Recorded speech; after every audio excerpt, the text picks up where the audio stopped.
There's some really good stuff in this box because I buy job lots and I also buy single items and small mixed lots of finer quality jewellery. And when I'm at the auction, I can't carry all of the little boxes home with me, so I tend to just put them all into one big box, and then that's why it looks like I've got such an extraordinary score. Does that make sense? I do get extraordinary scores because I'm really good and really thorough, and I find the things that other people have failed to notice in the job lots. But also this one's got a lot of single items that get popped in. Look, see? Loads of good stuff. Anyway, this is one of those things that holds your glasses on. Goodbye. This is cool. These are nice. This is gold cased. Almost certainly gold cased. I'll need to test it, but I can see the wear on the corner here. You see where it's worn through? It's set with carnelian agate. It will date from, I don't know, mid-Victorian, a bit earlier, a bit later. And they are nice things, very popular for pendant necklaces at the moment.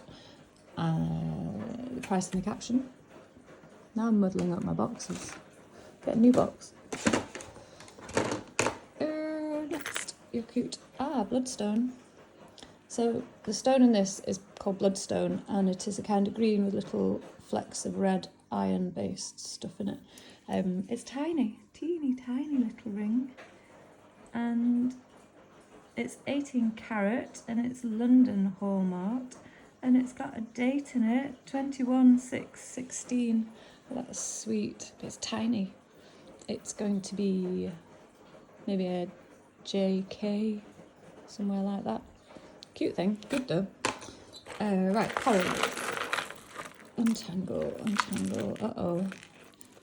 I'm sending tiny amethyst. Oh, give over. Right, I'll have to go and find that one. It went on the floor.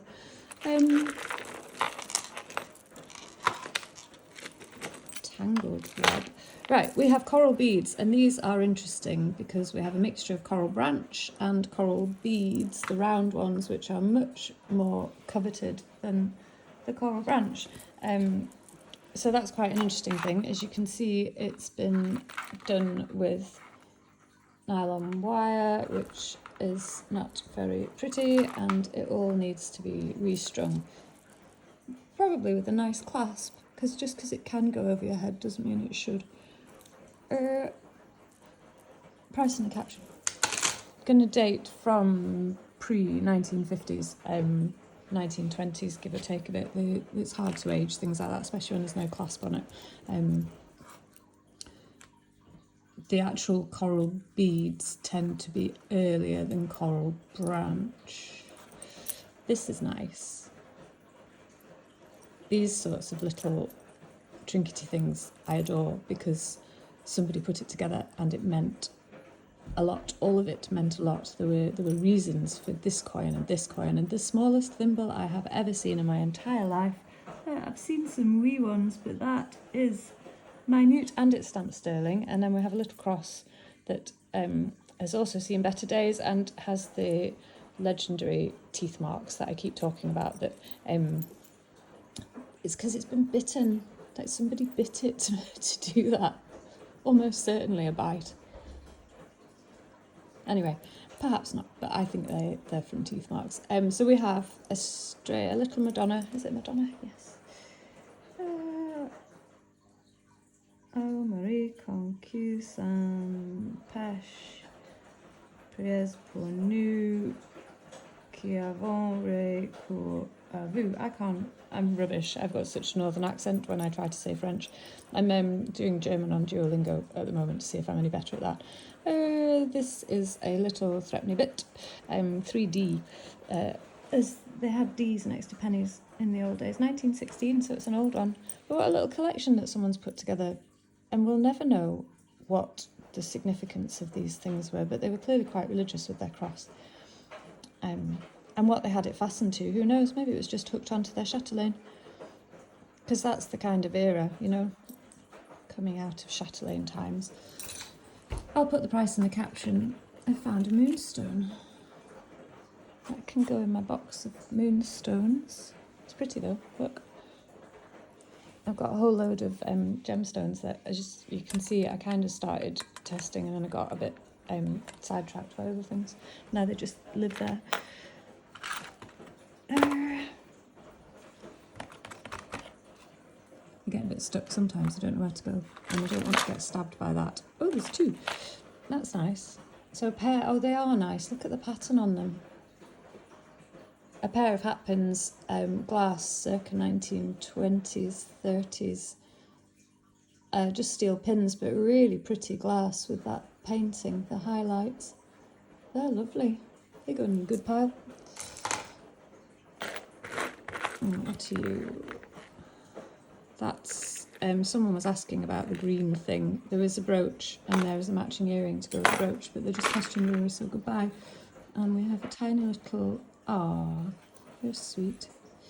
Little vintage, gonna be a sweetheart brooch, so 1900, 1910, give or take a bit, and probably silver, but not hallmark, so could be a little bit earlier. Looks like it's had a replacement C clasp. They're super light, super thin, but we do love a swallow, don't we? Love swallows. Last year was incredibly sad because I've always had swallows at my house as long as I've lived here, and last year only one swallow came back, and they'd been coming for 15 years that I knew of, and possibly longer, and we'd always had babies, at least 2 nests a year, and then last year there was just one swallow, but it's 2024 and 2025 I had 2 swallows back, so they're onwards and upwards. Very, I don't know where I am today, chatting shit. I quite like that. I'm going to test it. We'll see if it's silver. It doesn't appear to be marked. I do think it's 1900. Anyway, good pile. And this is what I was actually trying to dig out. And I think this might be dust jewellery or Norman Grant. And I am correct. It is Norman Grant. 1976. So Norman Grant is a highly collected Scottish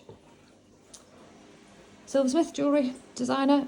He made the most amazing psychedelic enamels that are really cool, and I've had a lot of his stuff over the years. Some really, really, really good pieces that I wish I'd known more about at the time, so I let them go cheap. But yeah, that's nice. Nice piece of Norman Grant. And we'll finish up with another piece of Shetland Silver, perhaps. Is it Shetland? It is indeed Shetland Silver. So this kind of zoomorphic, I think probably fueled by Norse mythology kind of stuff. These crazy creatures. I think that's a person on the back of that. Kind of a horse. And we've got these spirals which signify life and death and things like that. The whole fascinating rabbit hole if you've time to go and look into Celtic imagery, basically. It's cool though. Price in the caption.